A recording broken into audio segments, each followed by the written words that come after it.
Assalamualaikum warahmatullahi wabarakatuh. Kali ini izinkan kelompok kami untuk mempresentasikan tentang hipotesis pasar efisien bentuk lemah atau weak form. Yang pertama yaitu pasar yang efisien adalah pasar di mana semua harga sekuritas yang diperdagangkan telah mencerminkan semua informasi yang tersedia. Informasi tersebut dapat berupa laporan laba perusahaan, pembagian dividen, stock split, laporan dari para analisis pasar modal. Konsep pasar modal yang efisien tersebut menyiratkan adanya suatu proses penyesuaian harga sekuritas untuk menuju ke harga keseimbangan yang baru sebagai respon atas informasi baru yang sempurna. Pasar yang dikatakan efisien jika waktu menyesuaikan harga keseimbangan yang baru dilakukan dengan sangat cepat. Seberapa cepat waktu untuk dapat menyerap semua informasi tergantung dari jenis informasinya. Jenis informasi ini misalnya adalah pengumuman laba oleh perusahaan emiten. Selanjutnya pasar modal. Definisi pasar modal menurut Kamus Pasar Uang dan modal adalah pasar konkret atau abstrak yang mempertemukan pihak yang menawarkan dan memerlukan dana jangka panjang, yaitu jangka 1 tahun ke atas. Umumnya yang termasuk pihak penawar adalah perusahaan asuransi, dana pensiun, bank-bank tabungan, sedangkan yang termasuk peminat adalah pengusaha, pemerintah, dan masyarakat umum. Lembaga penunjang pasar sekunder. Lembaga penunjang pasar sekunder merupakan lembaga yang menyediakan jasa-jasa dalam pelaksanaan transaksi jual beli di bursa. Lembaga penunjang terdiri dari A. Pedagang efek di samping melakukan jual beli efek untuk diri sendiri. Pedagang efek juga berfungsi untuk menciptakan pasar bagi efek tertentu dan menjaga keseimbangan harga, serta memelihara likuiditas efek dengan cara membeli dan menjual efek tertentu di pasar sekunder. B. Perantara perdagangan efek, broker, bertugas menerima order jual dan order beli investor untuk kemudian ditawarkan di bursa efek. Atas jasa keperantaraan ini, broker mengenakan fee kepada investor. C. Perusahaan efek perusahaan atau perusahaan sekuritas dapat menjalankan saru atau beberapa kegiatan baik sebagai penjamin emisi efek, underwriter, perantara pedagang efek, dan manajer investasi atau penasihat investasi. Lembaga penunjang dalam emisi obligasi. Dalam emisi obligasi, di samping lembaga penunjang untuk emisi saham, juga dikenal sebagai lembaga sebagai berikut. A. Wali amanat. C. Tugas wali amanat antara lain menganalisis kemampuan dan kredibilitas emiten, melakukan penilaian terhadap sebagian atau seluruh harta kekayaan emiten yang diterima olehnya sebagai jaminan, memberikan nasihat yang diperhitungkan oleh emiten, melakukan pengawasan terhadap pelunasan pinjaman pokok beserta bunganya yang harus dilakukan oleh emiten tepat pada waktunya. Yang kelima, melaksanakan tugas selaku agen utama pembayaran. Yang keenam, mengikuti secara terus-menerus perkembangan pengelolaan perusahaan emiten.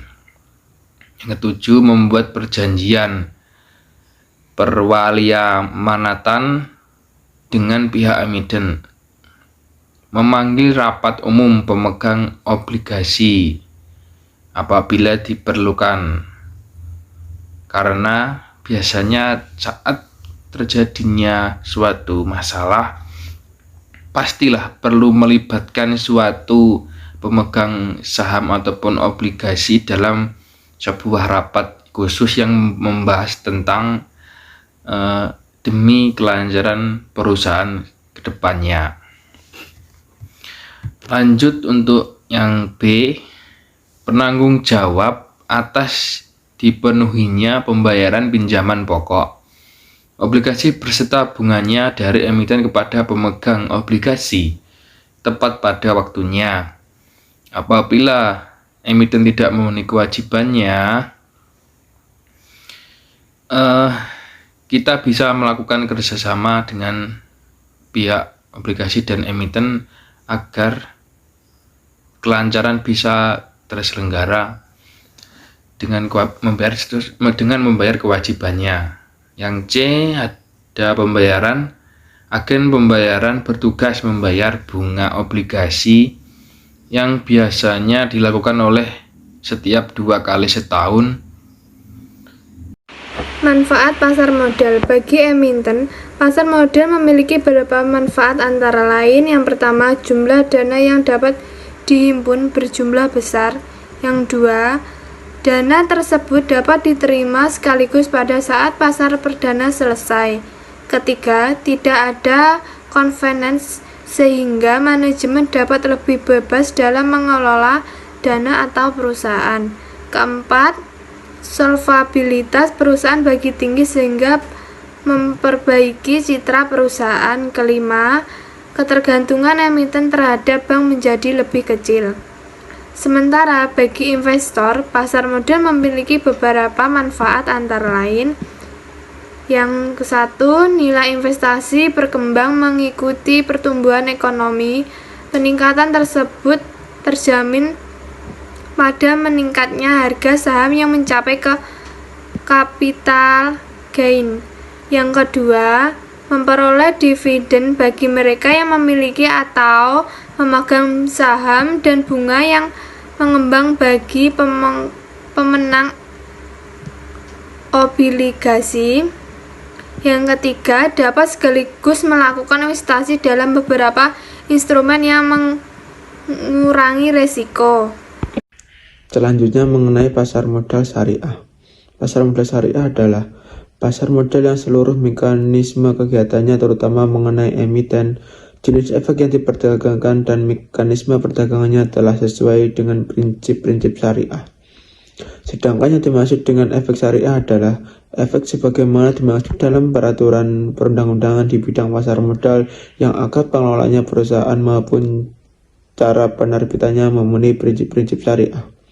Pasar modal syariah adalah kegiatan yang berhubungan dengan perdagangan efek yang diterbitkannya, serta lembaga profesi yang berkaitan dengan di mana seluruh produk dan mekanisme operasionalnya berjalan tidak bertentangan dengan hukum muamalat Islamiyah.